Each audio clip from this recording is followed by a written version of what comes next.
आइए जानते हैं आगे की कहानी। कोर्ट के फैसले के बाद निखिल राजवीर को धमकी देता है तो पुलिस वाले उसे लेकर चले जाते हैं। यहाँ अचानक शिवी बेहोश हो जाती है, जिसे देख राजवीर के साथ बाकी सब भी घबरा जाता है और शिवी को लेकर जल्दी से हॉस्पिटल के लिए निकल जाते हैं। हॉस्पिटल एक वार्ड के अंदर शिवी बेहोश थी और डॉक्टर उसे चेक कर रहे थे। वही वार्ड के बाहर राजवीर परेशान होकर यहाँ वहाँ चक्कर काट रहा था, तो वहीं पर अखिलेश जी, सुनैना जी, नीरज और जया भी परेशान खड़े थे।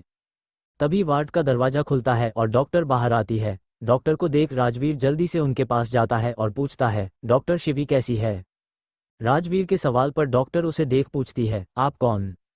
उनके सवाल पर राजवीर कहता है, मैं शिवी का पति हूँ राजवीर। उसकी बात सुन डॉक्टर मुस्कुरा कहती है, ओह तो मुबारक हो, आप पापा बने वाले हैं, शिवी प्रेग्नेंट है। उनकी बात सुन राजवीर कुछ पल तो स्तब्ध खड़ा रहता है। उसे तो जैसे कुछ समझ नहीं आता है कि डॉक्टर ने अभी क्या कहा। वहीं दूसरी तरफ डॉक्टर की बात सुन अखिलेश जी, सुनैना जी, नीरज और जया खुश हो जाते हैं। नीरज जल्दी से राजवीर के पास आता है और उसके गले लग कहता है, कांग्रेचुलेशन भाई। इतना बोल वो राजवीर से अलग होकर उसे देखता है तो राजवीर के चेहरे पर कोई भाव नहीं थे। राजवीर को ऐसे देख नीरज पूछता है, क्या हुआ भाई? उसके सवाल पर राजवीर उसे देख कहता है, मैं पापा मैं पापा बने वाला हूँ। इतना बोलते ही वो खुश हो जाता है और खुशी से नीरज को पकड़ कहता है, नीरज मैं पापा बने वाला हूँ। उसकी बात सुन नीरज भी खुश होकर अपना सिर हिला देता है। तो राजवीर अखिलेश जी को देख उनसे कहता है, आपने सुना पापा, मैं पापा बने वाला हूँ। उसकी बात सुन और उसे ऐसे खुश देख अखिलेश जी मुस्कुरा के उसे कहते हैं, हाँ मेरे बच्चे। तभी राजवीर डॉक्टर से पूछता है, क्या मैं शिवी से मिल सकता हूँ? उसके सवाल पर डॉक्टर कहती है, हाँ बिल्कुल मिल सकते हैं, पर अभी वो बेहोश है, उन्हें होश नहीं आया है। उसकी बात सुन राजवीर फिक्र जताते हुए पूछता है, अभी तक होश नहीं आया है? डॉक्टर डोंट वरी, कुछ देर में होश आ जाएगा। इतना बोल वो वहां से चली जाती है। तो राजवीर वार्ड के अंदर जाता है और बाकी सब बाहर ही रुकते हैं।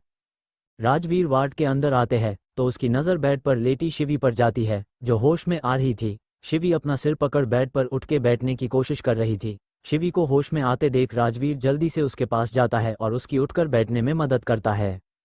राजवीर शिवी को उठाकर बेड पर अच्छे से बैठा देता है। तो शिवी राजवीर को देख कहती है, हम कहाँ है?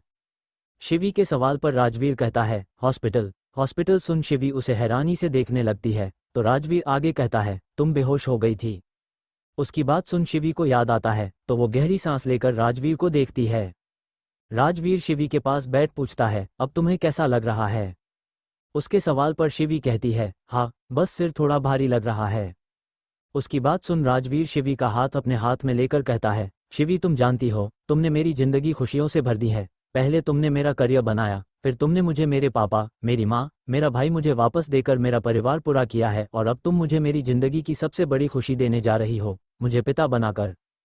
उसकी बात सुन शिवी की आंखें बड़ी हो जाती है। तो वही राजवीर उसके चेहरे को अपने दोनों हाथों में थाम उसकी आंखों में देख कहता है, शिवी तुम माँ बने वाली हो।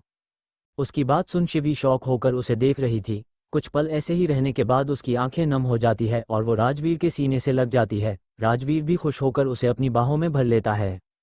राजवीर और शिवी एक दूसरे के गले लगे हुए थे। तभी वहां किसी के खांसने की आवाज आती है। राजवीर और शिवी अपना सिर घुमाकर देखते हैं तो अखिलेश जी, सुनैना जी, नीरज और जया खड़े थे। उन सबको देख शिवी जल्दी से राजवीर से अलग होती है। तो राजवीर शिवी के पास से उठकर खड़ा हो जाता है। तभी सुनैना जी और अखिलेश जी शिवी के पास आते हैं और प्यार से उसके सिर पर हाथ फेरते हैं। यहाँ नीरज भी शिवी के पास आकर उसका हाथ पकड़ खुश होकर कहता है, थैंक यू भाभी, मुझे चाचा बनाने के लिए। उसकी बात सुन शिवी शर्मा के अपना सिर झुका लेती है। तो सुनैना जी नीरज को शांत रहने बोलती है और फिर राजवीर से शिवी के डिस्चार्ज करके घर चलने कहती है। उनकी बात सुन राजवीर मान जाता है और वो शिवी के डिस्चार्ज के लिए डॉक्टर के पास चला जाता है। कुछ देर बाद शिवी को हॉस्पिटल से डिस्चार्ज मिल जाता है तो सब उसे लेकर घर के लिए निकल जाते हैं। शिवी राजवीर के साथ गाड़ी से उतरती है तो वो आज शेखावत मैंशन के बाहर खड़े थे। राजवीर और नीरज शिवी को लेकर घर के अंदर की तरफ बढ़ जाते हैं, पर तभी सुनैना जी उन्हें दरवाजे पर रोक देती है। शिवी उन्हें देखने लगती है तो सुनैना जी एक मेड के हाथ से आरती की थाल लेती है और शिवी के सामने खड़ी होकर कहती है, आज पहली बार मेरी बहू इस घर में आ रही है, उसका स्वागत तो करना पड़ेगा। इतना बोल वो मुस्कुरा के शिवी और राजवीर के माथे पर टिका लगा उन दोनों की साथ में आरती करती है। फिर शिवी और राजवीर को अंदर आने कहती है। शिवी घर के अंदर आती है और सुनैना जी के गले लग जाती है। जो सुनैना जी उसे देखना तक पसंद नहीं करती थी, वो आज उसका अपने घर में स्वागत कर रही है, जिसे देख शिवी इमोशनल हो जाती है। सुनैना जी शिवी को खुद से अलग कर कहती है, तुम थक गई होंगी, जाकर कमरे में आराम कर लो।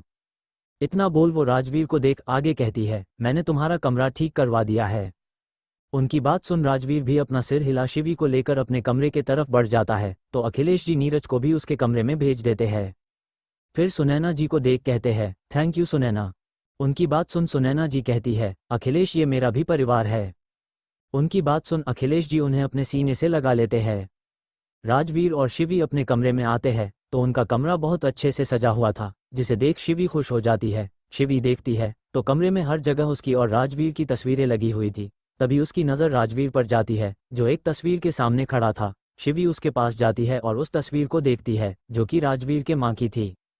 शिवी राजवीर के कंधे पर हाथ रखती है तो राजवीर कहता है, मैं ठीक हूँ शिवी, बस माँ को मिस कर रहा हूँ।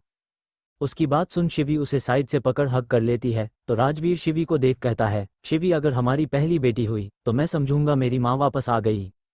उसकी बात सुन शिवी उसे देख मुस्कुरा देती है तो राजवीर उसे अपने सीने से लगा कहता है, अब हमारे जिंदगी में बस खुशियां ही खुशियां होंगी। उसकी बात पर शिवी भी हाँ में सिर हिला देती है।